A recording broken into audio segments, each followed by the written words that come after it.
Veer Savarkar complex मुस्ताद विधानसभा के अंदर कोई स्कूल नहीं। जो पार्टी ये बोल के आई थी कि हम हर विधानसभा के अंदर 10-10 स्कूल खोलेंगे, हाँ बिल्कुल। 10 मत खोलो, एक तो खोल दो। अब जब उसका एक अमाउंट मांगा गया तो उन्होंने मना कर दिया, हमको अमाउंट नहीं देंगे। पूर्व विधायक जगदीश प्रधान जी के माध्यम से एक अच्छा विद्यालय बना जिसके अंदर आज हजारों बच्चे सुबह भी और शाम को भी पढ़ पा रहे हैं। और लोगों को जब सुविधा के रूप में मेट्रो मिल गई और देवी बसें जो अब हाँ। घर घर आने लग गई हैं, तो ई रिक्शा की डिमांड वैसे ही कम होने वाली है। ढाबे का नाम होता है शिव ढाबा और निकलता अब्दुल है। और अब जूस की शॉप है तो उसमें अपना नाम लिख दो। मैं कह रहा हूँ इंडियन ही लिख दो भाई, इंडियन जूस कॉर्नर, लेकिन साथ में अब्दुल हाँ लिख दो। आप रोड पे रख के तखत पे मीट काटेंगे या आप मांस काटेंगे, भैया अगर आपको करना है काम, आप शॉप लो, आप सब कुछ लाइसेंस के थ्रू करो और अपने आगे के जो शीशे हैं वो काले रखो। जिसको लेना हो आपकी शॉप के अंदर जाके ले लेगा, बिल्कुल। पर ये रोड पे नहीं चलेगा। बहुत से आरोग्य मंदिर के ऊपर योगा सेंटर बनाए गए हैं, क्या आप वहां जाके योगा भी कर सकते हैं। आज दिल्ली की सबसे बड़ी समस्या अतिक्रमण है। आप फुटपाथ पे चलो तो फुटपाथ पे चलने का रास्ता नहीं, भैया पार्किंग है आप पार्किंग में लगाइए, नगर निगम की अलॉटेड पार्किंग भी है। तो इसको कैसे निदान किया जा सकता है? हम किसी के काम को खत्म नहीं करना चाहते। तो सुना है कि कुछ टैक्स लगाने वाले हैं कूड़ा उठाने के लिए, ऐसा कुछ? नहीं, कोई यूजर चार्ज जब तक भारतीय जनता पार्टी है तब तक नहीं लगाए जाएंगे। तो हम जो टैक्स चल रहे हैं सिर्फ वही चलेंगे।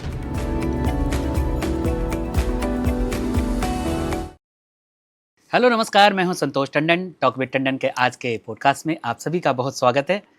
जैसा कि आपको पता है कि हर पॉडकास्ट में हम सभी मिलते हैं अपने मेहमानों से, जिनसे बहुत सारी बातें हमारे जीवन को बदल देता है। उनकी जर्नी से हम बहुत सारी बातें सीखते हैं। आज हम सभी राजनीति के क्षेत्र में अपने कम उम्र में बहुत सारे दायित्वों को अच्छे से निभाते हुए आज हमारे साथ दिल्ली नगर निगम के शाहदरा जोन के चेयरमैन पुनीत शर्मा जी हमारे साथ उपस्थित हैं टॉक विद टंडन के इस मंच से। पुनीत भाई, आपका बहुत स्वागत है जी। बहुत बहुत धन्यवाद। सबसे पहले मैं धन्यवाद करना चाहता हूँ आपका और आपकी टीम का, जिन्होंने मुझे इस लायक समझा कि मैं आज आपके कार्यक्रम में आ सकूँ। तो पुनः आपका धन्यवाद। पहले तो आपको बधाई, क्योंकि इतने कम उम्र के युवा जो इतने बड़े कमान को संभाल रहा है, क्योंकि इतना आसान नहीं है कि 32 वार्ड को एक साथ संभालना। वो भी हमें लगता है दिल्ली का अगर कोई जो सबसे बड़ा अगर कोई एरिया है वो शाहदरा है, और शाहदरा के जोन के चेयरमैन के पद पर आप इस दायित्व को निभा रहे हैं। तो पहले तो बहुत सारी बधाई आपको। देखिए, इसके लिए मैं धन्यवाद देना चाहता हूँ अपने भाजपा संगठन का, अपने प्रदेश अध्यक्ष का, अपने सांसद मनोज तिवारी जी का, और साथ ही साथ इसी से अपने सभी क्षेत्रवासियों का, जिन्होंने मुझ जैसे एक युवा नेता पर बोलूं या युवा साथी पे बोलूं अपना विश्वास जताया और मुझ जैसे एक छोटे से कार्यकर्ता को एक इतनी बड़ी जिम्मेदारी दी। तो मैं भाजपा का पुनः धन्यवाद करता हूं और विश्वास दिलाता हूं जो जिम्मेदारी भारतीय जनता पार्टी ने मुझे दी है उसको मैं बखूबी निभाऊंगा। हमारे देश में सबसे ज़्यादा युवा हैं, और युवाओं को अगर फिल्मों से हटकर अगर राजनीति में कोई आप जैसा व्यक्ति आता है जो खुद भी लगातार एक अच्छे एजुकेशन आपने प्राप्त किया, एक अच्छी फैमिली आपके साथ, क्योंकि आपके पिताजी भी टीसी शर्मा जी वो भी अपने दायित्व को 2007 में बहुत अच्छे तरीके से निभाया एज ए निगम पार्षद। तो ये प्रेरणा कहाँ से मिली आपको राजनीति में आने का? देखिए, मैं जब छोटा था ना तो पिताजी के साथ कई बार क्षेत्र में निकला करता था। तो जब मैंने उन्हें देखा जनता की सेवा करते हुए और जब मैंने देखा जनता का उनके प्रति प्यार, तभी से मैंने सोच लिया था कि जैसे ही मैं बड़ा होऊंगा तो मैं भी जन सेवा में जाऊंगा। मैंने कभी सोचा नहीं था कि मैं चुनाव लड़ूंगा, लेकिन भारतीय जनता पार्टी ने मुझे ऐसा सौभाग्य दिया कि 26 साल की उम्र में मैं निगम पार्षद बन गया पहली बार। तब मैं 5500 वोट से जीता, और जब मुझे पुनः टिकट मिली तो मैं दिल्ली में हिंदू चेहरे के रूप में 12,314 वोट के मार्जिन से जीता, जो सबसे बड़ा मार्जिन था। तो ये जनता का प्यार था, ये जनता का साथ था, और जनता का हमारे परिवार के प्रति, भारतीय जनता पार्टी के प्रति, संगठन के प्रति जो लगाव है, जो साथ है, ये उसी की देन है कि आज एक छोटा सा कार्यकर्ता इतने बड़े दायित्व पे है। हमें लगता है सिर्फ भाजपा में ही ऐसा कुछ संभव है कि अगर कोई छोटा जमीनी कार्यकर्ता भी बहुत बड़े पदों पर जाता है। ऐसे अनेकों एग्जाम्पल्स मैंने देखे हैं कि बीजेपी में अभी देखा कि हरियाणा में नायाब सिंह सैनी साहब कैसे मुख्यमंत्री बन गए, और अभी दिल्ली में ही देखें रेखा गुप्ता जी, जो कि उन्होंने भी नहीं सोचा, क्योंकि वो आपके साथ सदन में भी थे, क्योंकि आप लगातार 2 बार निगम पार्षद रहे, दूसरा टर्म चल रहा है आपका। तो रेखा जी तो आपके साथ सदन में भी थी और वो इतनी बड़े पद पर आ गई। तो आपको कभी अभिलाषा नहीं जागा कि हमें भी कभी ऐसा मौका मिल सकता है और भी बड़ा?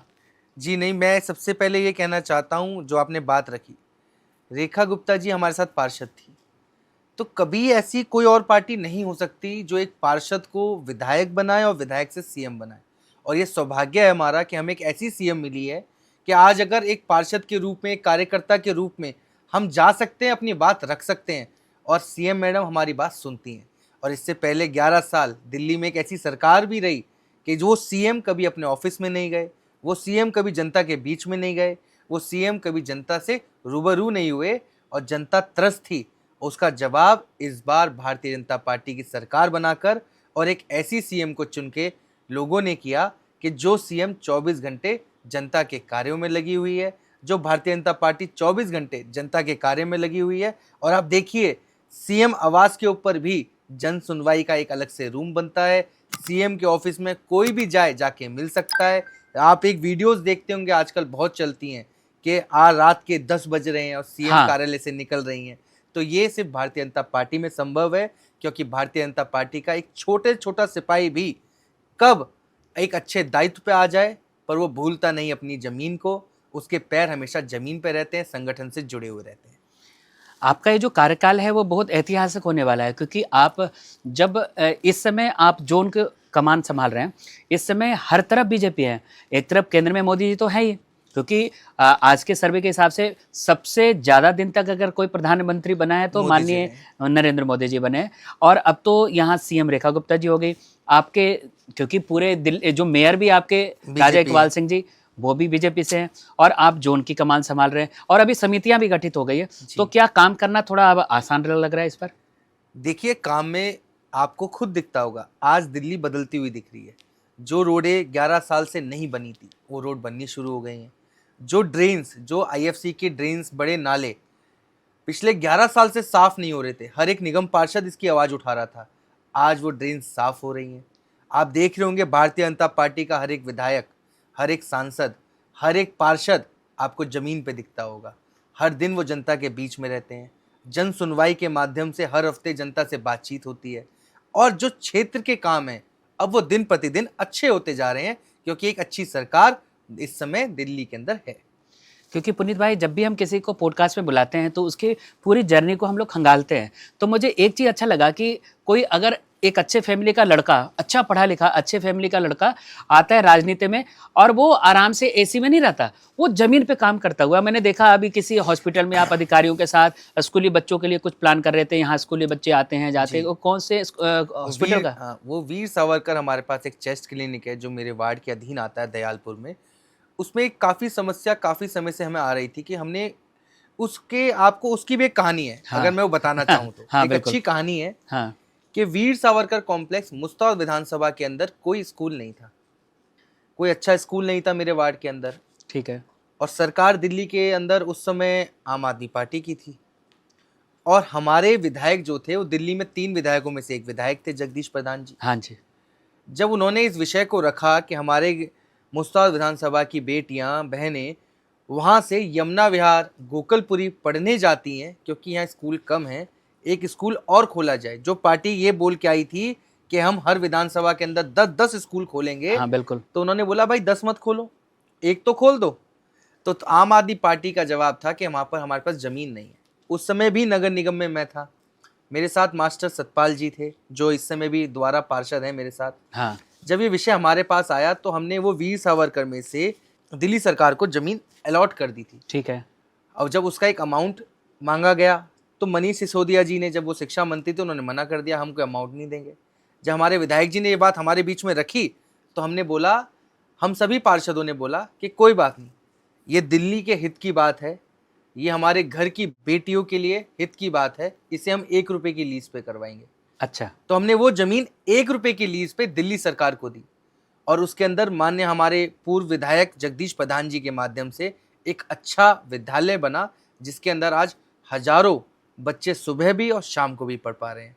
लेकिन उसमें एक समस्या आ गई कि उसके लिए हम एक रास्ता नहीं बना पाए। अच्छा। उसके बाद आम आदमी पार्टी के विधायक आ गए, 5 साल बीत गए, वो रास्ता नहीं बना। तो आज जब नगर निगम में वापस भारतीय जनता पार्टी की सरकार बनी है, तो आज नगर निगम के माध्यम से एक वॉकवे हम बना रहे हैं बच्चों के लिए सेपरेट, जिससे वो बरसात के दिनों में गीले ना हों और जो कीचड़ हो जाती थी उनसे उनके कपड़े गंदे ना हों, तो वो एक वॉकवे बन के हम तैयार करवा रहे हैं और बहुत जल्द विद इन अ मंथ हम हाँ। उसको जनता को समर्पित करेंगे। मैंने देखा कई बार फंड का इशू होता है, तो मैंने अभी कुछ पोस्ट देखा था कि आपने अपने फंड से उसको कुछ बनवाया, कुछ गेट या ऐसा कुछ चल रहा था। देखिए कभी कभी बहुत सी समस्या होती है, भगवान ने हर एक व्यक्ति को सक्षम बनाया है।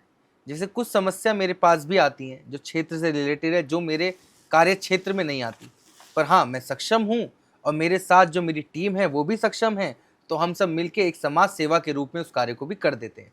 ऐसे ही मेरे पास कभी कोई पुलियाओं के इशू आ जाते हैं, कभी एक छोटी गलियों के इशू आ जाते हैं, या कभी कोई हाई मास लाइट के इशू आ जाते हैं। अब हाई मास लाइट की बात हुई है, हाँ। तो जब मैं पहली बार पार्षद बन के आया था, तो हमारे जो मुस्ताद विधानसभा के अंदर मेरा पहले वार्ड था पूर्वी करावल नगर, हाँ। और अब है दयालपुर।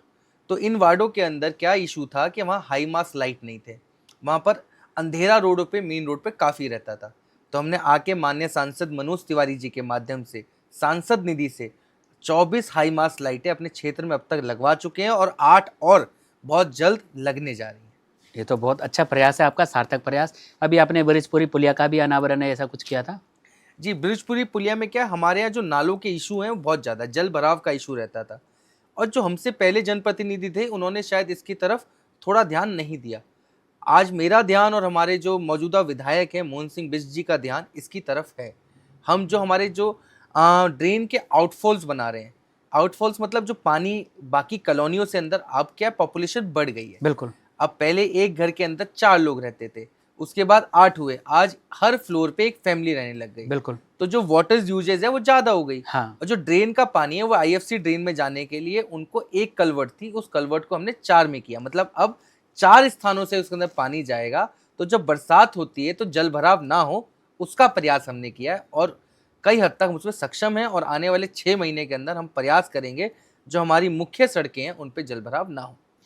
मैं देख रहा हूँ पुनीत भाई, क्योंकि आपका दूसरा कार्यकाल है और ये जो पुनीत 2.0 आया है, मतलब इसमें आप, क्योंकि पहले में कखहरा आपने पूरा कंप्लीट कर लिया राजनीति का, दूसरे में आप खुलकर काम कर रहे हैं और एक अच्छी बात है, सकारात्मक बात यह है क्योंकि आपके विधायक भी आपके साथ हैं, वो भी भाजपा के, जैसे एक तरफ कपिल मिश्रा जी हैं, इधर आपके मोहन सिंह बिष्ट से आपकी बहुत अच्छी ट्यूनिंग मैंने देखा भी है, रेखा गुप्ता से भी अच्छी, और हमारे सांसद मनोज तिवारी जी के साथ भी आपका ठीक ठाक, मतलब आप बहुत अच्छे आसानी से अपने फंड को सांसद निधि से, विधायक निधि से आप अपने क्षेत्र का विकास में लगाते हैं। लेकिन एक बहुत बड़ी समस्या मैं देख रहा हूँ अतिक्रमण का, जो आप बहुत बोले कि बहुत होने वाला है, वो कुछ सख्त होने वाला है, वो क्या होने वाला है अभी दिल्ली के लिए? देखिए जो सड़कें बनी हैं, आज सड़कों के ऊपर कमर्शियल व्हीकलों ने राज कर लिया है। बड़े बड़े ट्रक सड़क के साइड में खड़े कर देते हैं, बड़े बड़े टेम्पू साइड में खड़े कर देते हैं। उसमें जो जनता सुबह और शाम ऑफिस जाते हैं वो परेशान होते हैं, क्योंकि जब आप ट्रक्स खड़े कर दोगे तो गाड़ियां कहाँ से निकलेंगी, बाइक्स कहाँ से निकलेंगी। और जब हम उस पर एक्शन करते हैं तो वो लोग कहते हैं कि नगर निगम हमें परेशान कर रहा है। हम परेशान नहीं करना चाहते, हम चाहते हैं कि अतिक्रमण मुक्त सड़कें जो जनता को मिलनी चाहिए, जो क्षेत्रवासियों को मिलनी चाहिए, जो दिल्ली के असली नागरिकों को भी मिलनी चाहिए। आज दिल्ली की सबसे बड़ी समस्या अतिक्रमण है। आप फुटपाथ पे चलो तो फुटपाथ पे चलने का रास्ता नहीं। जब व्यक्ति फुटपाथ पे नहीं चलेगा, नीचे चलेगा, तो दिक्कत, एक्सीडेंट के चांसेस बढ़ते हैं। उसके बाद जब वो व्यक्ति चलता है तो उसके साथ वो ठेलियाँ खड़ी हो जाती हैं।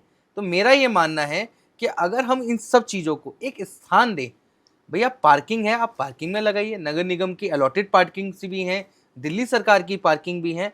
और लेकिन आदमी चाहता है कि मैं कुछ पे ना करूं, मेरे घर के बिल्कुल पास खड़ी हो जाए। हाँ। और उसकी गाड़ी, ट्रक, टेम्पू, तो उसको इजी हो जाए, लेकिन उससे बाकी लोगों को दिक्कत हो, वो नगर निगम नहीं चाहता। एक बात मैंने देखा है कि अभी कुछ दिन पहले जब सदन में आम आदमी पार्टी के मेयर हुआ करते थे, धक्का मुक्की, कई बार आपको बाहर भी निकाला गया था, बहुत भिड़ रहे थे। अब तो आपके खुद के मेयर बन चुके हैं। मेयर साहब यहाँ आए थे, राजा इकबाल सिंह जी, उनसे भी मैंने ये बात बोला था, आप क्योंकि शाहदरा की कमान संभालें, आप मेरे अच्छे मित्र भी हैं, साथी हैं, तो मैं उनसे कहा था कि ये जो रेहड़ी पटरी वाले हैं, इसको एक तो रजिस्टर किया जाए कि कितने पटरी वाले कहाँ लगा रहे हैं, किस जगह लगा रहे हैं, या उसका एक स्थान निर्धारित हो, और आरडब्ल्यूए के साथ या फिर मार्केट एसोसिएशन के साथ एमसीडी के अधिकारी या निगम पार्षद को इन्वॉल्व करके एक साझा मीटिंग रखा जाए, जिससे वो रोड पर ज़्यादा अतिक्रमण न करें। मान लो एम्बुलेंस निकलने का भी रास्ता हो जाए, उनका रोजी रोटी भी ना छिने, क्योंकि ऐसा नहीं, क्योंकि मैंने देखा जब आपकी गाड़ी आती है नगर निगम की तो रेहड़ी पटरी हट जाते हैं, पहले गलियों में छुप जाते हैं, या फिर पकड़ के ले जाता था 3 दिन बाद फिर उसी स्थान पर। तो इसको कैसे निदान किया जा सकता है? देखिए, इसके लिए हम प्रयास कर रहे हैं। जैसे मैंने आया हूँ और मैं ज़ोन के मैंने जब से कमान संभाली है, मैंने ज़ोन में जाके काम को देखना शुरू किया है, तो मैं इसको मेज़र कर रहा हूँ कि हमारे यहाँ लीगल बाज़ार कितने हैं। अच्छा, और जो बाज़ार गलियों में थे, अब वो बाज़ार सड़कों पे आते जा रहे हैं। साप्ताहिक बाजार। साप्ताहिक बाज़ार, अब वो बाज़ार सड़कों पे आते जा रहे हैं। मेरा ये मानना है कि मुख्य सड़क पे बाज़ार ना हो, ठीक है। क्योंकि कभी कोई एम्बुलेंस उसमें फँसती है, कभी कोई गाड़ी फँस जाती है और बहुत किलोमीटर के जाम लग जाते हैं। जैसे भजनपुरा की हालत देख हाँ, सकते हैं बिल्कुल। आप, जिस दिन हाँ, बाज़ार लगता है मंडे को, ऐसा लगता है कि हम कितने किलोमीटर के जाम में फँस गए। हाँ, तो मेरा प्रयास है जो बाज़ार हम अंदर गलियों में लगा सकते हैं, क्योंकि बाज़ार में जो व्यक्ति जा रहा है वो पैदल जा रहा है, हाँ, वो ना बाइक से जा रहा ना वो गाड़ी से जा रहा, तो उसे हम मुख्य सड़क को छोड़ के अंदर लगाएं। और लेकिन वो जो लीगल साप्ताहिक बाजार हैं, हमें सिर्फ उसी को लगने देना चाहिए। और अगर ये बाजार दिन प्रतिदिन बढ़ते जाएंगे, अगर हम ये सोच लें कि हम इस व्यक्ति को परेशान ना करें, इस व्यक्ति से हमें ये दिक्कत है, अगर वो इलीगल एक्टिविटी कर रहा है, अगर आप क्राइम करोगे तो पुलिस भी तो आपको पकड़ेगी। हाँ, तो आप ये थोड़ी चाहोगे कि मैं क्राइम भी करूँ और पुलिस मुझे पकड़े भी ना। और अगर आपको जो क्राइम करने के बाद जो फाइन लगता है उससे पुलिस आपको छोड़ती भी है।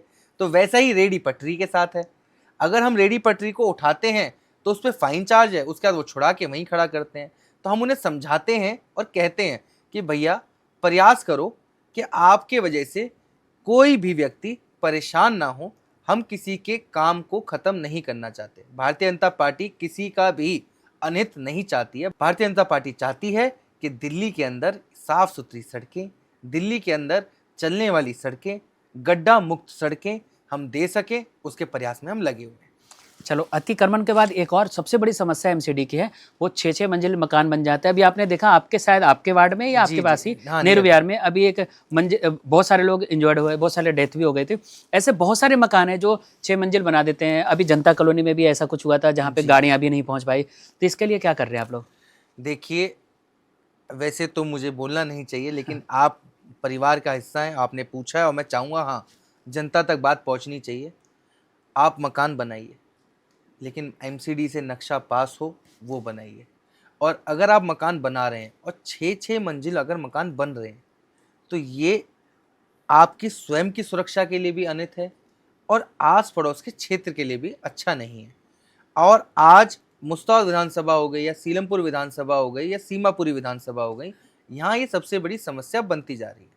तो उस पे नगर निगम लगातार कार्रवाई कर रहा है। हमने ऐसी 150 से 200 बिल्डिंग चिन्हित करी हैं जो 45 मीटर जो हाइट होती है उससे ज़्यादा बनी हुई है। अच्छा, और अगर वो 5वीं मंजिल हो या 6ठी मंजिल, उन पे एक्शन नगर निगम बहुत जल्द करने जा रहा है। एक बहुत अच्छा प्रयास मैं देख रहा हूँ कि आप जैसे ही जोन की कमान संभाले, आपके साथ सांसद जी मनोज तिवारी जी भी मौजूद थे और ये सारे जो 32 वार्ड आते हैं ना, 35 बार। 35 वार्ड आते हैं, तो इनके साथ आपने बहुत अच्छा मीटिंग रखा।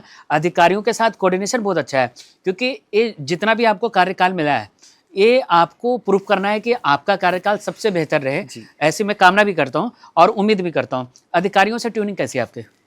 देखिए, अधिकारी आज एक बात आपके चैनल के माध्यम से, आपके टॉक विद टंडन के माध्यम से मैं कहना चाहता हूँ, अधिकारी भी हम ही हमारे में से ये कोई व्यक्ति है। हाँ, हमें ये नहीं सोचना चाहिए कि नगर निगम का अधिकारी है तो भ्रष्ट ही होगा। आज नगर निगम से ज़्यादा काम करने वाला मैं नहीं मानता कोई और कर्मचारी आपको मिलता होगा। आपके घर के बाहर झाड़ू लगाने का काम नगर निगम, बिल्कुल। आपके घर के बाहर नाली निकालने का काम नगर निगम, बरसात में पानी भर जाए तो उसको निकालने का काम नगर निगम, आपके घर से कूड़ा लेने का काम नगर निगम, आपके क्षेत्र में पेड़ों की छटाई करने का काम नगर निगम, आपके बाहर स्ट्रीट लाइट सही करने का काम नगर निगम। तो अब जैसे बहुत सारे मैं देखता हूँ कर्मचारियों की संख्या कई बार समस्या आती है, या तो जितने होते हैं कागजों में उतने ज़मीन पर नहीं आते। पर क्या इस पे थोड़ा इम्प्रूव कर रहे हैं आप लोग? देखिए, मैं उस पर प्रयास में लगा हूँ। हमने बायोमेट्रिक शुरू करवा दिया है। अब बायोमेट्रिक से ही माध्यम से कर्मचारियों की हाजिरी लगेगी और साथ साथ जीपीएस लोकेशन फ़ोटो के साथ उनको अपनी हाजिरी लगानी होगी। साथ ही साथ कर्मचारी नगर निगम के अच्छा कार्य कर रहे हैं, अधिकारी अच्छा कार्य कर रहे हैं और कुछ चीज़ें तो हर जगह ही हाँ, राइट और रॉन्ग होती हैं। तो कुछ जगह जहाँ अगर आप मैं कहूँ कि अगर अधिकारी आए और अतिक्रमण पे एक्शन कर रहे हैं और उसके बाद जिसकी ठेली उठी उसके लिए तो वो बुराई है, हाँ, लेकिन जिन लोगों को साफ रास्ता मिला उनके लिए अधिकारी बहुत अच्छा है। बिल्कुल। तो भैया जिसका मकान 6 मंजिल जिसने गलत बनाया है उस पर अगर एमसीडी एक्शन करेगी तो उसके लिए वो बुरा है, लेकिन उस गली के अंदर जितने और लोग रह रहे हैं उनके लिए बहुत अच्छा है। तो ये तो जी व्यक्ति टू व्यक्ति डिपेंड करता है। एक और सबसे अच्छी बात मैंने देखा कि जैसे आपने कमान संभाला, छोटे छोटे गलियों में अब मेट्रो वेस्ट वाले आने लगे, छोटे रिक्शा भी आने लगा है, तो इसके लिए क्या फंड पास हुआ है कुछ ज़्यादा? देखिए हम प्रयास में थे पहले से ही, और इस प्रयास को हमने सफल बना लिया है। अब हमने घर घर से कूड़ा उठाने के लिए एक छोटे ई रिक्शा जो पतली गलियों में भी चले जाएं उनको उतार दिया है हर वार्ड के अंदर। और वो ई रिक्शा हर घर जा रहे हैं, सायरन के माध्यम से गीला सूखा कूड़ा जहाँ प्रयास होता है उसे अलग भी ले रहे हैं। और ये एक अच्छी पहल है। आप समझिए पहले जिस जोन के अंदर सिर्फ और सिर्फ 1100 मेट्रिक टन कूड़ा उठाया जाता था, आज वो बढ़कर 1400 पहुंच चुका है। तो हम हर जगह से मजबूत होते जा रहे हैं और हमें सपोर्ट मिल रहा है। आप समझिए दिल्ली सरकार के अंदर आज हमारी सरकार है, आप उसके बाद हमारे सांसद सभी हमारे हैं, तो हमें सपोर्ट अच्छा मिल रहा है, तो नगर निगम अच्छा काम कर पा रहा है। तो ऐसे तो फिर कूड़ों का पहाड़ और बढ़ जाएगा। जी नहीं, उस पर भी काम चल रहा है। आप जाके देखेंगे तो कूड़े के पहाड़ खत्म करे जा रहे हैं। हमारी सीएम मैडम स्वयं वहाँ गई थी, हमारे मेयर राजा इकबाल जी वहाँ गए थे, और वहाँ बैम्बू ट्रीज भी लगा रहे हाँ, हैं। मैंने देखा था तो वो। उसका क्या बेनिफिट है कि जहाँ जो कूड़े की समस्या थी उसको समाप्त करने के लिए पूरे प्रयास से लगे हुए हैं। डीकम्पोजर मशीन लगाई जा रही है, उससे मलबा अलग किया जा रहा है और कूड़े को डीकम्पोज किया जा रहा है। कुछ बिजनेस भी, क्योंकि आर्थिक भी चाहिए, क्योंकि इसको एमसीडी को चलाने के लिए तो सुना है कि कुछ टैक्स लगाने वाले हैं कूड़ा उठाने के लिए, ऐसा कुछ? नहीं नहीं नहीं, कोई यूजर चार्ज जब तक भारतीय जनता पार्टी है तब तक नहीं लगाए जाएंगे, और ऐसा कुछ नहीं है। हाउस टैक्स आप लोग देते हैं, नगर निगम चल रहा है, और बाकी केंद्र सरकार और दिल्ली सरकार जब नगर निगम को सपोर्ट कर रही है तो हम जो टैक्स चल रहे हैं सिर्फ वही चलेंगे। एक सबसे अच्छा प्रयास आपने थोड़ा अलग किया है, क्योंकि देखो युवा अगर कोई अच्छे पद पे बैठता है तो वो लोगों से जुड़ता है, क्योंकि हमें लगता है कि जैसे रेखा गुप्ता जी के घर का एग्जाम्पल हुआ कि वहाँ पे जनता के लिए दरबार लगता है। आपने एक बहुत अच्छा यूनिक सा नाम रखा, जनता दर्शन। इसमें क्या आप लोगों से रोज दिन मिलते हैं या कैसे मिलते हैं? देखिए क्या है, मैं रोज़ सुबह अपने वार्ड में भी जाता हूँ, और मैं रेगुलर मेरा प्रयास रहता है कि मैं अपने वार्ड में घूमूं। और आजकल क्या सोशल मीडिया एक सबसे बड़ी ताकत है जिसे मैं दिखा भी सकता हूँ कि जब बिल्कुल। मैं सुबह जाता हूँ, हाँ। घूमता हूँ, तो मैं 50-100 लोगों से मिलता हूँ। लेकिन जब मैं उसको अपने सोशल मीडिया हैंडल पे डालता हूँ तो उसको ही 10,000 लोग देखते हैं, 7,000 लोग देखते हैं। तो उसका हमें ये बेनिफिट मिलता है कि पब्लिक को पता है कि उनका नेता जमीन पर है और उनके बीच में है। और मेरा जो कॉन्टैक्ट नंबर है ना जी, हाँ। वो इतना सिंपल है और मेरे क्षेत्र के हर एक व्यक्ति पे है। रात को 11 बजे भी मुझे पब्लिक फ़ोन करेगी तो मैं फ़ोन उठाता हूँ। ये मेरा रिकॉर्ड है कि मैंने आज तक किसी का फ़ोन ऐसा नहीं है कि अगर मुझ पे मैं मिस कॉल हो गई होगी तो मैं कॉल बैक करता हूँ। मेरे फ़ोन के अंदर 12,000 कॉन्टैक्ट हैं, अच्छा। जो मेरे क्षेत्र के और जो मेरे ज़ोन के लोगों के हैं। और मेरा प्रयास रहता है कि एज़ अ नेता, एज़ अ भाई और एज़ अ साथी, कि मतलब मैं उनका एक साथी हूँ, एक नेता हूँ, एक भाई हूँ। मेरा प्रयास रहता है कि जो मेरे पास आया वो मेरा सौभाग्य है, क्योंकि जो मेरी जनता है वो मेरे लिए भगवान है। और जब मेरे भगवान आएंगे तो मैं उसे जन सुनवाई नहीं, उनके दर्शन के रूप में मानता हूँ। इसलिए मैं कहता हूँ जनता दर्शन, कि जब मेरे भगवान आ रहे हैं स्वयं मेरे पास, तो मेरा सौभाग्य है कि मैं उनके किसी काम आ पा रहा हूँ। आपके कार्यकाल में दंगा भी हो गया था, अभी कोविड का भी पीरियड आया था, उस समय कैसे आपने इसको सॉल्व किया या कैसे अपने दायित्व को निभाया आपने? देखिए जब दंगे हुए थे तो मैं भी स्वयं वहाँ पर था। जो हालात थे, अगर माननीय सांसद मनोज तिवारी नहीं होते, हमारे गृह मंत्री अमित शाह जी नहीं होते, तो शायद उस दंगे में हमें बहुत कुछ और झेलना पड़ता। हमने अपने साथी भी खोए, दिलबर नेगी को खोया बिल्कुल। जिसने जिंदा ही जला दिया, अंकित शर्मा जी को, जिनको 50 से 100 चाकू मारे गए। तो हमें आज भी याद है वो दिन, और हमें आज भी याद हैं जो लोग उसमें व्यस्त, जो लोगों ने उसको झेला। और आज भारतीय जनता पार्टी की सरकार होने से दिल्ली की जनता अपने आप को सुरक्षित महसूस करती है। क्योंकि आप बहुत सारे संस्थाओं से जुड़े भी रहते हैं, क्योंकि कई बार ऐसे भी लोग होते हैं दानी, जो एक हाथ को दे तो दूसरे को पता भी न चले। तो आप बहुत सारे पर्दे के पीछे भी बहुत सारे लोगों की सपोर्ट किया। हमें याद है कि कोविड पीरियड में भी आप लोगों ने पूरी टीम बनाकर लोगों की सेवा की थी। सांसद जी ने भी पूरा ट्रक लेकर जी लोगों को अनाज के साथ देखा बांटते हुए। तो कोविड पीरियड को भी आपने देखा है, उसको आप जीवन में किस सीख के तौर पर मानते हैं? देखिए जो कोविड काल था ना, मैं कहता हूँ अगर दिल्ली मतलब अगर हमारे यशस्वी प्रधानमंत्री नरेंद्र मोदी जी और उनकी पूरा जो मंत्रिमंडल है, अगर उस समय भारतीय जनता पार्टी की सरकार ना होती तो शायद कोविड में हमें कितना नुकसान झेलना पड़ता ये जनता भी जानती है। जो लॉकडाउन लोगों ने मोदी जी और भारतीय जनता पार्टी के कहने पे कर दिया, मुझे नहीं लगता कि कोई और व्यक्ति होता तो ऐसा होता। आज उस पीरियड में जो हम संभल गए बाकी देशों के तुलना में, तो सिर्फ और सिर्फ मोदी जी के माध्यम से, और लोगों का मोदी जी के प्रति जो सम्मान है, जो प्रेम है, उसके माध्यम से कोविड को झेलने में भारत सक्षम रहा। आपके विधायक जी के साथ कैसी कोऑर्डिनेशन है? जी, भारतीय जनता पार्टी का हर एक कार्यकर्ता, संगठन और जनप्रतिनिधि एक परिवार है, तो इसमें कोऑर्डिनेशन की बात ही नहीं, हम एक परिवार का हिस्सा हैं। विधायक जी, सांसद जी, मुख्यमंत्री जी, निगम पार्षद, ये सब एक चैन है। हम सब एक हैं, तभी विकास कर पा रहे हैं। तो अनुभव, क्योंकि आप इतने साल अब लगातार राजनीतिक क्षेत्र में आ गए, पहले आप पिताजी को देखे, फिर आप खुद आए, उसके बाद पहला कार्यकाल, अब दूसरा कार्यकाल चल रहा है, अब इतनी बड़ी जिम्मेदारी आपको मिल गई है, तो अपने लिए वक्त निकाल पाते हैं?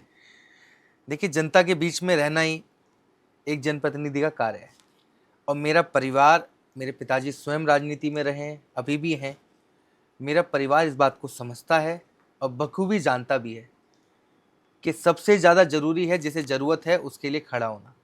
और मैं उन व्यक्ति में हूँ, जैसे मुझे लगता है कि किसी भी महिला को, किसी भी मेरी मातृशक्ति को, हमारे क्षेत्र की बुजुर्ग महिलाएं, उन्हें मेरी जब भी ज़रूरत होती है, और जब मैं उनका काम करवा देता हूँ और वो हाँ। मेरे ऑफिस पे आती है ना, हाँ। और जो भावुक होकर जो मुझे आशीर्वाद देती हैं, वो मेरे लिए सबसे ही, मैं कहता हूँ मेरे लिए सबसे बेस्ट पल, सबसे अच्छा रिस्पॉन्स वो होता है। मुझे कुछ नहीं चाहिए, मैं सिर्फ एक परिवार बड़ा करने आया हूँ, और मेरा सौभाग्य है उस परिवार में, जैसे मेरे संतोष भैया भी जुड़े हैं, मेरी पूरी टीम जुड़ी है। मैं चाहता हूँ कि ये परिवार बड़ा हो, जैसे भाजपा परिवार दिन प्रतिदिन संगठन और मजबूत होता जाए और ग्राउंडेड होता जाए। और हाँ, थोड़ा समय कम मिलता है परिवार के लिए, हाँ। लेकिन फिर भी जितना मिलता है बहुत है।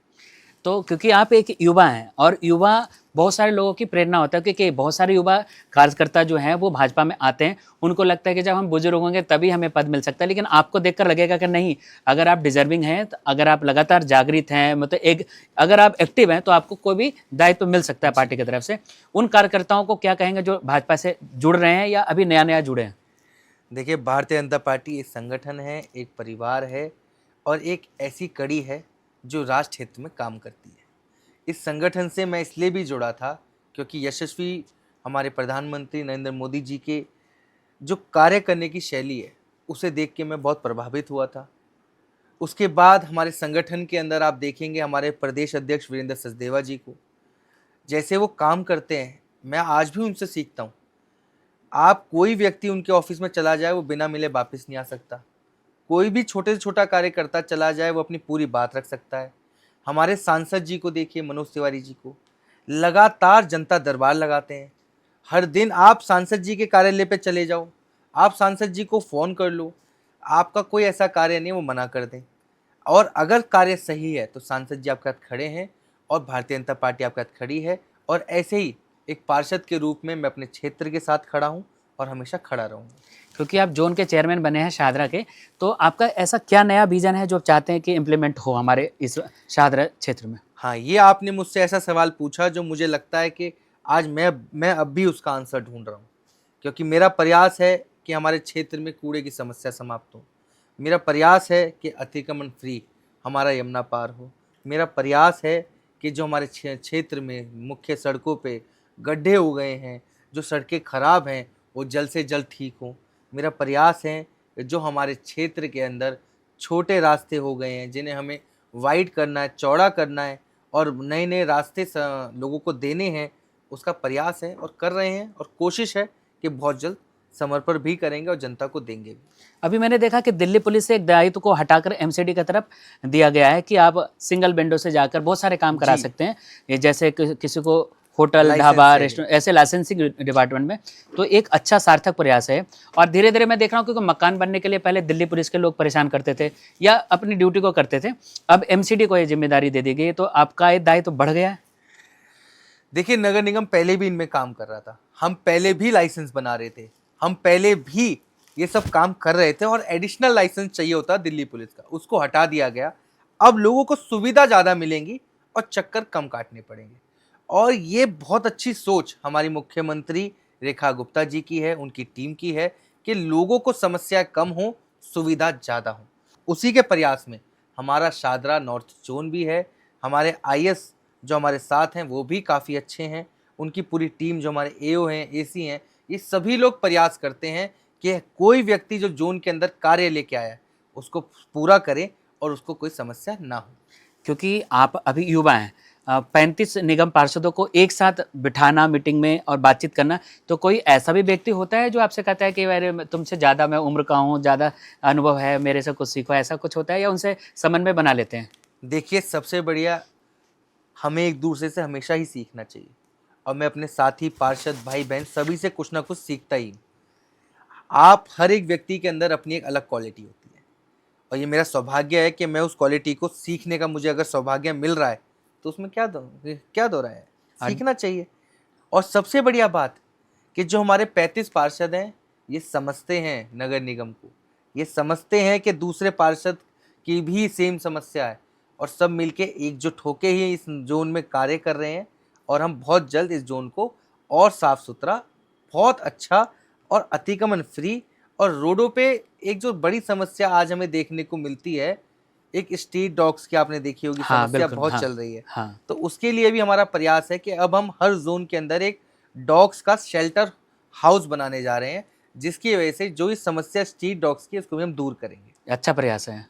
अच्छा, जैसे आप क्योंकि आपके साथ डिप्टी ज़ोन चेयरमैन हैं मुकेश बंसल जी, वो भी बहुत सीनियर हैं, तो उन आप लोग मिलकर बहुत सारी समस्याओं का आसानी से हमें लगता है 1 और 1 11 बनकर कर रहे हैं। पूर्व में ज़ोन चेयरमैन प्रमोद जी से भी, जी। प्रमोद गुप्ता जी के साथ भी आपका व्यवहार अच्छा। और रिलेशन बहुत अच्छा है, पारिवारिक है। तो अभी कुछ लोग विपक्षी होते हैं, वो अदर पार्टी के होते हैं, तो क्या उनके साथ कोऑर्डिनेशन ठीक हो पाता है या उनको वो क्योंकि वो तो आपकी कमियों को गिनाने के लिए आते हैं? देखिए, विपक्ष हो या पक्ष हो, अगर कोई अच्छा सुझाव लेता है तो मैं उसको लेता हूँ। अगर विपक्ष कहता है कि ये नालों की सफाई होनी है तो अच्छी बात है, हम करेंगे। विपक्ष कहेगा ये कार्य करना है तो हम करते हैं। लेकिन अगर विपक्ष बिना किसी मतलब के सिर्फ हो हल्ला करना चाहता है तो उसके लिए हम उनके साथ नहीं हैं। अगर क्षेत्र का विकास चाहता है तो हमें कोई दो राय नहीं है। अगर वो क्षेत्र हित की बात करेंगे तो हम उनकी बात सुनेंगे। मेयर साहब आपको सपोर्ट करते हैं? जी बिल्कुल, मैंने कहा ना, भारतीय जनता पार्टी एक परिवार है, एक ऐसा संगठन है जो एक दूसरे के साथ खड़ा है और सभी का सबसे बड़ा लक्ष्य जो है वो है राष्ट्रहित, जनता की सुविधाएं बढ़ाना, जनता के लिए काम करना। और उस परिवार में आपस में हम सब एक हैं और एकजुट होके एक साथ एक बंद मुट्ठी की तरह कार्य करते हैं। अभी आपके लिए क्योंकि आपके समय में एक बहुत बड़ी उपलब्धि होने वाली है, क्योंकि अभी हमने देखा कि हाँ, दिल्ली मेट्रो भी आ गई है यहाँ जी, पे यमुना विहार, जो कि सांसद जी मुकेश का बहुत भट्ट बहुत सांसद जी का। धन्यवाद है। और इधर खजूरी की तरफ जाते हैं तो एक देहरादून उसके एक्सप्रेसवे लिए भी हमारे लगभग माननीय बनकर सांसद तैयार हो जी। चुका है। एक अभी और भी समस्या है, जो बैटरी रिक्शा जो चलते हैं रोड पे, बहुत एक्सीडेंट भी हो जाता है या बीच में बेतरतीब से खड़े होते हैं, उनके लिए कुछ प्लान? देखिए, उसके लिए तो प्रयान जो हमारी दिल्ली सरकार है वो देखेगी, क्योंकि जो मुख्य सड़कें हैं उसके लिए आपने मुझे बताया है तो मैं उसको ज़रूर इस मुद्दे को ऊपर उठाऊंगा और प्रयास रहेगा। जब मेट्रो चल जाएगी, जब देहरादून हाईवे चल जाएगा, सड़कें खाली हो जाएंगी और लोगों को जब सुविधा के रूप में मेट्रो मिल गई और देवी बसें जो अब हाँ, घर घर आने लग गई हैं, तो ई रिक्शा की डिमांड वैसे ही कम होने वाली है। और जो ई रिक्शा जाम लगाते हैं, उत्पाद मचाते हैं, उन पर ज़रूर कार्रवाई होगी। क्योंकि आप जोन के चेयरमैन हैं तो आपके वार्ड दयालपुर से बाहर निकलते हैं, क्या गामड़ी रोड चौड़ा हो पाएगा? देखिए, अभी माननीय मुख्यमंत्री जी और हमारे यहाँ के विधायक अजय महावर जी के माध्यम से, सांसद मनोज तिवारी जी के माध्यम से ये बोला गया है और इसके लिए एक प्रस्ताव भी मंगाया गया है और प्रयास है बहुत जल्द आपको गामड़ी रोड भी चौड़ा मिलेगा। एक और रूप हमने देखा है कि आप बहुत सारे नॉनवेज की दुकानों को बंद करा रहे थे, या आप बोल रहे थे जूस वाले को कि आप अपना नाम लिखो, ऐसा कुछ मैंने वीडियो देखा था। देखिए, मैं किसी के विरुद्ध नहीं हूँ, किसी के काम के विरुद्ध नहीं हूँ, लेकिन हाँ, मैं विरुद्ध हूँ कि अगर अनहाइजीनिक आप रोड पे रख के तखत पे मीट काटेंगे या आप मांस काटेंगे और उसका भी अगर कोई विरोध ना करे, क्योंकि उस सड़क से हजारों लोग निकलते हैं। बिल्कुल। आप शॉप के अंदर रखें, नियम के माध्यम से चलो, हमें कोई दिक्कत नहीं। आपने जूस की दुकान खोली, उस पे आपने लिख दिया इंडियन जूस कॉर्नर और नीचे आपने कोई भी एक हिंदू लड़का बिठा दिया है, लेकिन आपने कहीं शो नहीं किया कि इस जूस जो यहाँ पर इसको चला रहा है, जो इसके अंदर बैठ के जूस बना रहा है, वो व्यक्ति कौन है। अब सावन के दिनों में लोगों के व्रत होते हैं, अगर वो जूस जाके जूस पीना चाहे, उन्हें पता तो हो कि हम कहाँ जूस पी रहे हैं। मुझे दिक्कत नहीं, आप काम करिए, आपका अधिकार है, जो भारत के हर एक नागरिक का अधिकार है, वो काम कर सकता है, लेकिन नियम कानून से चलिए।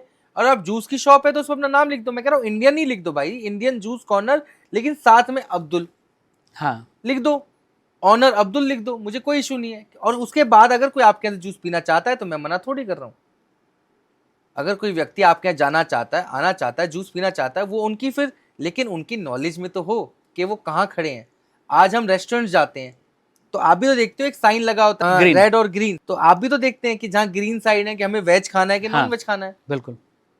तो ये सब चीजों को मेरा मानना है कि भैया कुछ भी करिए, लेकिन अपने आप को पारदर्शी रखते करिए, मना नहीं है। लेकिन हाँ, अगर आप एंक्रोचमेंट करके रोड पे तखत पे रख के काटोगे तो भैया ये जोन चेयरमैन तो तुम्हारे खिलाफ खड़ा होगा। क्योंकि ढाबे का नाम होता है शिव ढाबा और निकलता अब्दुल है। अब्दुल वही वाली बात है कि पता ही नहीं हम कहाँ हैं। तो मैं तो ये चाहता हूँ सिर्फ नाम लिखो।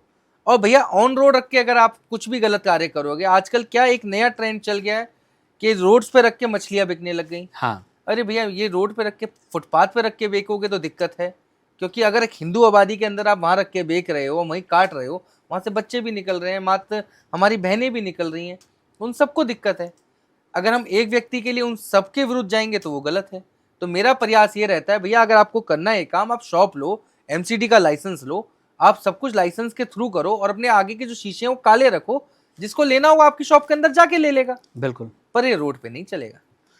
अभी आरोग्य मंदिर बन रहे हैं दिल्ली सरकार में, मैंने देखा कि बहुत जगह उद्घाटन हो रहे हैं लगातार जी। आरोग्य मंदिर। इसमें ऐसे क्या और क्या खासियत है जो पहले मोहल्ला क्लिनिक में नहीं हुआ करते थे? देखिए, इसमें अब आप आराम से जा सकते हैं। एक तो स्थान बड़ा हो गया, उसके बाद फर्जीवाड़ा नहीं है। हाँ, आदमी जाएगा, प्रॉपर उसके टेस्ट होंगे, प्रॉपर डॉक्टर्स वहाँ बैठे हैं, आप कोई भी टेस्ट करा सकते हो। और साथ ही साथ आपने देखा होगा बहुत से आरोग्य मंदिर के ऊपर योगा सेंटर बनाए गए हैं कि आप वहाँ जाके योगा भी कर सकते हैं। जो सुविधा देने वाली सरकार है वो भारतीय जनता पार्टी है, जो काम करने वाली सरकार है वो भी भारतीय जनता पार्टी है। लेकिन इससे पहले जो सरकार बैठी थी, वो सिर्फ अपनी जेब भरने का कार्य कर रही थी, फर्जी किताब भरती थी, हाँ, फर्जी पेशेंट भरती थी। आप बताओ, एक मोहल्ला क्लिनिक में एक दिन में 1-1 हजार पेशेंट जाते थे, संभव नहीं है। तो वहाँ किताबों में तो 1-1 हजार भर देते थे। लेकिन आरोग्य मंदिर, जिसका नाम ही मंदिर है, तो भैया आप समझ लो वहाँ पर डॉक्टर भी काम करता मिलेगा, और आपको जो टेस्ट कराने हैं, आपको जो समस्या है, आप रखोगे, एक परिवार के रूप में डॉक्टर, उनका स्टाफ आपको हैंडल करेगा। आपको लगेगा एक सही सरकार जो जनता के लिए कार्य करती है, हम उनके माध्यम से जो आरोग्य मंदिर बनाए हैं वहाँ हम पहुँचे। और जो साप्ताहिक बाजार लग रहा है उसमें भी कुछ प्लान कर रहे हैं आप लोग? देखिए, मैं पहले देख रहा हूँ कि कितने साप्ताहिक बाजार हमारे यहाँ लगते हैं जो लीगल हैं, और हम प्रयास करेंगे कि साप्ताहिक बाजारों को जो मेन सड़कों से पीछे लिया जाए। जैसे मुख्य सड़क, मैं चाहता हूँ भजनपुरा मुख्य सड़क पे ना लगे, गोकलपुरी की मुख्य सड़क पे ना लगे, क्योंकि अगर किसी घर के अंदर कोई हादसा होता है तो एम्बुलेंस निकलने की जगह भी यही है, और अगर लोग घंटों जामों में फंसे रहते हैं तो वो सही नहीं है। कई दुकानों को मैंने देखा है कि दुकान के जब फिर से बनाते हैं, रेनोवेट करते हैं, और साथ में 1 फुट का या 2 फुट का एक शटर लगा देते हैं। वो बहुत एक्सपेंसिव किराया रखते हैं क्योंकि उसका सारा सामान रोड पे रहता है, उसको किराए से मतलब होता है। इस पे कुछ कार्रवाई नहीं करनी चाहिए? देख, उसमें मैंने कहा ना, अतिक्रमण पे हम कार्रवाई कर रहे हैं, फुटपाथों पे जो भी अतिक्रमण होगा हम उस पर भी कार्रवाई कर रहे हैं। लोगों ने क्या कर लिया है कि एक तो फुटपाथ घेर लिया, लोगों के चलने के रास्ते को घेर रखा है, उसके बाद रोड को भी घेर रखा है, गाड़ी को उसके बाहर खड़ा कर लेते हैं। हमें उससे दिक्कत नहीं है। अगर आपकी सोसाइटी, आपके लोग आपको दिक्कत नहीं दे रहे हैं, हमारे पार्षदों पे, हमारे जनप्रतिनिधियों में कोई कंप्लेंट नहीं पहुंच रही है, हमें कोई इशू नहीं है। लेकिन हमें चाहिए कि जो हमारे क्षेत्रवासी हैं, हमारी जनता है, हमारे जोन के अंदर रहने वाले जो लाखों लोग हैं, उन्हें जितनी सुविधा हम दे सकें उसके लिए प्रयास कर रहे हैं। अब आते हैं एजुकेशन में, क्योंकि आप बहुत शिक्षित व्यक्ति हैं और खुद युवा हैं, तो आपने देखा होगा कि जब स्कूल में बच्चों की छुट्टियां होती है तब भी बहुत भीड़ होता है। दूसरा, नगर निगम के स्कूलों की हालत अब सुधर रही है, तो इसको क्रॉस चेक करते हैं कि कैसे स्थिति इसकी जी बन रही है? बिल्कुल, अब हमारे नगर निगम के स्कूलों के अंदर स्मार्ट क्लास बनती जा रही है, एक गार्ड रूम्स हमने तैयार करवा रहे हैं। धीरे धीरे प्रयास कर रहे हैं नगर निगम के स्कूलों को अच्छा बनाया जाए। बच्चों के लिए अच्छे मील को हम प्रोवाइड करवा रहे हैं, मिड डे मील। आज मैं स्वयं सुबह गया हूँ जहाँ मिड डे मील बनता है, वहाँ जाके मैं देख के भी आया हूँ। एक अच्छी व्यवस्था, साफ़ सुथरा सेटअप। मैं बड़ा खुश हुआ कि जो कंपनी ये मिड डे मील बना रही है अच्छा कार्य कर रही है, और मैं चाहता हूँ कि ऐसी सुविधा नगर निगम और जो बच्चों को दे सके। और मैं चाहता हूँ हमारा देश जितना शिक्षित हो चुके, क्योंकि जब पढ़ेगा इंडिया तभी बढ़ेगा इंडिया। बहुत अच्छा। अच्छा, एमसीडी को उन कर्मचारियों को सम्मान नहीं मिलना चाहिए अगर आप ऐसी कोई परिपाटी शुरू कर दें कि हर सप्ताह कि स्टार ऑफ दिस वीक या नेक्स्ट मंथ, जिससे उनको लालसा लगेगा कि नहीं, हमें हमारे काम को रिकॉग्नाइज किया जा रहा है, पहचान मिल रही है। जो कर्मचारी डेडिकेटेड है, बिल्कुल टाइम से आकर सफाई करते हैं या झाड़ू लगाते हैं गलियों के, उसको कुछ स्टार का कुछ नाम दिया जाए, जिससे उसका हौसला और बढ़ेगा इस क्षेत्र में काम करने के लिए। ये आपने मुझे अच्छा सुझाव दिया और आपको 1 महीने के अंदर इस पे कार्य करता हुआ मिलेगा। ये अच्छा सुझाव है। जो व्यक्ति अच्छा कार्य कर रहे हैं, हमें उनके प्रति एक सम्मान के रूप में भी हमें भी कुछ करना चाहिए। और आने वाले समय में आपको दिखेगा, जिस फेसबुक के माध्यम से आपने मेरी इतनी जानकारी निकाली है, उसी में आप देखेंगे हाँ। कि ऐसे ही प्रोग्राम हम करेंगे। जो हमारे कर्मचारी हैं, हमारे नगर निगम का स्टाफ है, जो अच्छा कार्य कर रहे हैं, 24 घंटे कार्य कर रहे हैं। जैसे कावड़ में आपने देखा होगा कि हमारे कर्मचारी 24 घंटे कार्य करा, हमारे डॉक्टर्स ने कार्य करा। तो मैं चाहूँगा, हाँ, आपने अच्छा सुझाव दिया, इस पे हम कार्य करेंगे। क्योंकि मैंने देखा इस बार कावड़ में दिल्ली सरकार ने बहुत अच्छा साथ दिया और अच्छा बजट भी दिया और बहुत सारी संख्या में, मतलब ऐसा लगा ही नहीं कि दिल्ली में कि कावड़ में इसमें कोई अव्यवस्था हुई है। बहुत अच्छे तरीके से, बीच में थोड़ा विघ्न सा हुआ, कहीं एक जगह देखा शीशे वगैरह गिरा दिए थे, जो कपिल मिश्रा जी ने जाकर फिर उसे जी, जी, जी। रिसोल्व। वो ऐसा इशू था, हमने देखा था जाके, हमारे डीसी भी गए थे, मैं भी गया था। वो एक रिक्शे पे जा रही थी, कोई शीशे जा रहे थे, वो टूट के गिर गए। तो अच्छा। उनको नगर निगम के माध्यम से साफ करवा दिया गया था। साथ ही साथ आपने देखा होगा, जब पहले कावड़ हुआ करते थे तो कभी होता था यहाँ मांस फेंक दिया, हाँ। यहाँ ये समस्या आ गई। लेकिन इस बार के कावड़ के में हमारे भूलों के लिए जो व्यवस्था भारतीय जनता पार्टी ने और कावड़ शिविरों के माध्यम से किए गई, आप सभी ने देखा होगा, आपके चैनल्स ने देखा होगा कि दिल्ली के अंदर अलग से गेट तैयार किए गए हाँ। कि कावड़ियों का स्वागत है। ऐसी सोच रखने वाली एक पार्टी है, वो भारतीय जनता पार्टी है, और लगातार जनता के लिए कार्य कर रही है। क्योंकि नालियों की बात हो गई, गलियों की बात हो गई, अतिक्रमण की बात हो गई, 6 मंजिल की भी मकान की बात हो गई। एक चीज़ अभी अधूरा है, यमुना की।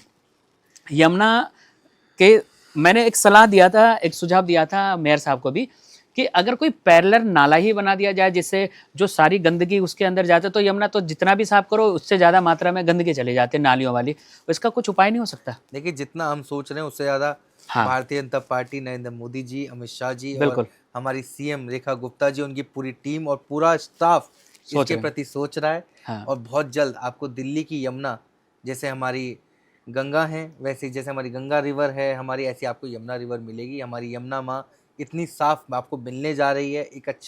आपको अच्छे घाट मिलेंगे, आपको अच्छी सुविधाएं मिलेंगी और यमुना फ्रंट बनेंगे, जो सांसद जी का भी ड्रीम है कि यमुना फ्रंट बनाना। तो आने वाले कुछ समय, मतलब आने वाले 3 या 4 साल के अंदर आपको ये बदलाव दिल्ली के अंदर देखने को मिलेंगे। पॉडकास्ट एक अच्छा माध्यम होता है अपनी बात जनता तक पहुंचाने का। तो हमारे इस पॉडकास्ट को, क्योंकि इसे हम सभी जियो टीवी पे भी देखते हैं और हमारी आवाज़ स्पॉटिफाई के द्वारा भी लोगों तक पहुंचती है, आप उन जनता को क्या कहना चाहेंगे जो दिल्ली नगर निगम की इस की सफाई के लिए, लोगों को अवेयर करने के लिए आपका क्या संदेश है, आप जनता को बोल रहे हैं? देखिए, मैं सभी लोगों से बस यही अपील करना चाहता हूँ कि हमें अपने क्षेत्र को, हमें अपनी गली को, हमें अपने घर को, जैसे हम अपना घर साफ रखते हैं, ऐसे ही प्रयास करिए कि हम अपने क्षेत्र को भी साफ रखें। आज एक सबसे बड़ी समस्या जो मुझे as a zone chairman, as a निगम पार्षद देखने को मिलती है, वो है कि जगह जगह लोकल डंपिंग। आपके घर नगर निगम की गाड़ी आ रही है, नहीं आ रही तो आप मेरा नंबर लीजिए, आप मुझे डायरेक्ट कांटेक्ट कीजिए, मैं उस सुविधा को आपके घर तक पहुंचाऊंगा। लेकिन मैं आप सभी से अपील करता हूं कि ये पन्नियां बंद करके गली के कोने पे ना डालें, ये पन्नियां बंद करके ट्रांसफार्मर के पास ना डालें या खाली प्लॉटों में ना डालें। ये कल को यही समस्या, जब यहाँ जल भराव होता है, मच्छर पैदा होते हैं, हमारे ही घर वाले, हमारे ही बच्चों को झेलनी पड़ती है। जब वो बदबू बनती है तो भी हमारे घर को झेलनी पड़ती है। तो मेरी आप सभी से अपील है कि कूड़े को कूड़ेदान में डालें और नगर निगम का सहयोग करें, क्योंकि आज दिल्ली के अंदर जो तीनों सरकार हैं, ट्रिपल इंजन की सरकार है, ये दिल्ली को बदलने के लिए है। मैं कहता हूं हम पेरिस नहीं बना पाएंगे, लेकिन हाँ, हम दिल्ली को दिल्ली बना के जरूर दिखाएंगे। कोई ऐसा हेल्पलाइन नंबर नहीं होना चाहिए जो कर्मचारी काम ना करे या कोई काम ना करे तो ये सूचना आप तक पहुंचे? कोई ऐसा माध्यम होना चाहिए जी या है। ऐप होना चाहिए या नंबर होना चाहिए? देखिए, एक ऐप है, आप सभी लोग उसको डाउनलोड कर सकते हैं, वो है MCD 311। इस ऐप के माध्यम से अगर आपके यहाँ कुछ भी सफाई नहीं हो रही, कूड़ा नहीं उठ रहा या कोई भी समस्या आती है आपको नगर निगम के रिलेटेड, तो आप इस ऐप पे डाल सकते हैं। ऐप पे लोकेशन वाली फ़ोटो भी आएगी लोकेशन भी डाल सकते हैं और फोटो भी डाल सकते हैं। और अपना नंबर से आप रजिस्टर्ड हो जाइए, तो भैया जहाँ भी समस्या है आप डालो, आपको विद इन 24 आवर्स उस पर कार्रवाई मिलेगी। तो जैसा कि दोस्तों हर बार हम सभी अपने अतिथियों से जो भी बातचीत करते हैं दिल से करते हैं, अनछुए पहलुओं को छूने की कोशिश करते हैं और उनकी योजनाओं के बारे में जानते हैं। आज हमारे साथ शाहदरा जोन के जोन चेयरमैन पुनीत शर्मा जी जुड़े हैं। अब हम सभी जैसे हर बार करते हैं रैपिड फायर, मेहमानों से बहुत कम समय देते हैं और इमीडिएट उनका आंसर जानना चाहते हैं। तो आपके लिए हमारी टीम ने एक छोटा सा रैपिड फायर तैयार किया है, आशा है रोचक होगा। जी। राजनीति या प्रशासन ज़्यादा मुश्किल क्या है? राजनीति। आपकी ताकत टीम या जनता? जनता। सुबह की शुरुआत कैसे? सुबह की शुरुआत परिवार के आशीर्वाद से और जनता के बीच जाके काम से। मनपसंद नेता? नरेंद्र मोदी जी। आपके अपने वार्ड के लिए कोई वार्ड प्रोजेक्ट जो करना चाहते हैं? मेरा प्रयास है कि मैं अपने क्षेत्र में एक अच्छा पार्क जो है नहीं वो जनता को दूं, और बहुत जल्द इसमें मैं कार्य कर रहा हूं। और मेरा प्रयास है कि एक हॉस्पिटल और जनता को चलने के लिए एक साफ सुथरी सड़क जो मैं बहुत जल्द देंगे हम लोग। आपको अपना कोई भी दल का या अपने दल का कोई पसंदीदा नारा जो स्लोगन आपको अच्छा लगता है? पढ़ेगा इंडिया तभी तो बढ़ेगा इंडिया। एक सपना जो अभी तक पुनीत का अधूरा है? जी, मेरा प्रयास है, मेरा सपना अधूरे तो कुछ नहीं है, ऐसा मेरा कोई सपना नहीं है, लेकिन हाँ मेरा एक सपना था, है और हमेशा रहेगा कि मैं अपने क्षेत्र को, मैं अपने लोगों को जितनी सुविधा दे सकूं और मैं अपने परिवार को जितना बड़ा कर सकूं, यही मेरा सपना है। आपका फेवरेट फिल्म? फेवरेट फिल्म, ऐसी कोई फेवरेट फिल्म नहीं है। आपका कोई पसंदीदा एरिया क्षेत्र दिल्ली में जो लगता है कि मुझे बहुत अच्छा लगता है? हाँ, मैं अपने परिवार के साथ भी जाता हूँ, तो कभी कभार कमला नगर जाता हूँ, और वैष्णो की चाट वाला मुझे काफ़ी पसंद है, जाते हैं हाँ। परिवार के साथ। वहाँ के गोलगप्पे भी काफ़ी पसंद है, और वहाँ पर एक समोसा चाट मिलती है, वो भी काफ़ी पसंद है। उम्र से ज़्यादा आपके दायित्व मिल गई है, तो आपके हिसाब से अगर पुनीत को डिफाइन करना पड़े तो पुनीत क्या है? पुनीत क्या है? पुनीत भारतीय जनता पार्टी का एक मामूली सा कार्यकर्ता है, एक सिपाही है जो भारतीय जनता पार्टी ने जिम्मेदारी दे दी है उसको निभा रहा है। और मेरा प्रयास है कि मैं अपने संगठन को जितना मजबूत कर सकूं, मजबूत करूं, और प्रयास रहेगा क्षेत्रवासी को जितनी सुविधा दे सकूं वो करूं।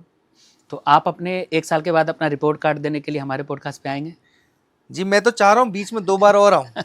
जब आपके कुछ अच्छे विजन हो जी लोगों के साथ बिल्कुल, बताने के लिए। जब भी मैं कोई बड़ा कार्य करूंगा हाँ। तो आपके पॉडकास्ट पर जरूर आऊंगा। तो चलिए दोस्तों, ऐसी बहुत सारी बातें आज हमने अपने मेहमान जो उनके चेयरमैन शाहदरा जोन से पुनीत शर्मा जी से किया, वो कि लगातार ये अपने काम के लिए जाने जाते हैं, समाज सेवा करते रहते हैं, कुछ नए विजन के साथ ये लोगों को, अपने देश को, अपने देश की राजधानी को सुंदर साफ सुथरा बनाना चाहते हैं। आप लोगों से अपील है, अपने घर के आसपास कूड़ा न फेंकें। जब नगर निगम की गाड़ी आती है, जब घंटी बजती है, तो आप उसमें गीले के लिए अलग, सूखे के लिए अलग जो स्थान निर्धारित है उसमें कूड़ा फेंकें। अगर कूड़ा नहीं आप उठाने के लिए गाड़ियाँ आती हैं तो हेल्पलाइन नंबर अभी पुनीत जी ने बताया है, उसे अमल करें और इस ऐप के माध्यम से उस वीडियो को अपलोड करें। 24 घंटे के अंदर ही आपकी उन समस्याओं से मुक्ति मिल जाएगी। आशा है आज का यह पॉडकास्ट रोचक रहा।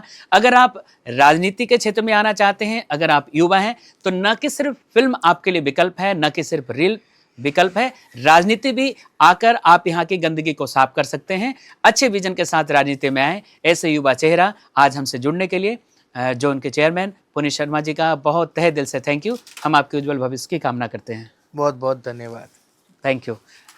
दोस्तों, हमारे हर पॉडकास्ट को आप देखते हैं जियो टीवी पर हर रात 8 बजे। हर पॉडकास्ट में नए मेहमान जुड़ते हैं। हाँ, आगे बढ़ने से पहले आप सभी से मेरा निवेदन है, हमारी टीम बहुत मेहनत करती है कि अगले गेस्ट कौन हो, तो आप हमें डीएम जरूर करें कि आप अगले पॉडकास्ट में किसे देखना और सुनना चाहते हैं। स्पॉटिफाई पे हमारे पॉडकास्ट को देख सकते हैं और साथ ही साथ जियो के अलावा संतोष टंडन ऑफिशियल यूट्यूब प्लेटफॉर्म पे भी हमारा यह पॉडकास्ट अवेलेबल होगा, आप इनबॉक्स कर सकते हैं। दोस्तों, अगर आपको लगता है नगर निगम के लिए ऐसे जोन के चेयरमैन पुनीत शर्मा जी तक आपका संदेश पहुंचे, कोई आपको लगता है कि नगर निगम से संबंधित कोई समस्या हो, तो आप इन्हें डायरेक्ट भी इनके सोशल मीडिया अकाउंट पर पुनीत शर्मा बीजेपी पर जाकर इनसे अपनी राय जाहिर कर सकते हैं और अपने संदेश इन तक साझा कर सकते हैं। आशा है यह पॉडकास्ट आपको पसंद आया। आप कहां से देख रहे हैं, अपना कमेंट हमसे जरूर साझा करें। देखते रहिए talk with Tandon with your friend Santosh Tandon.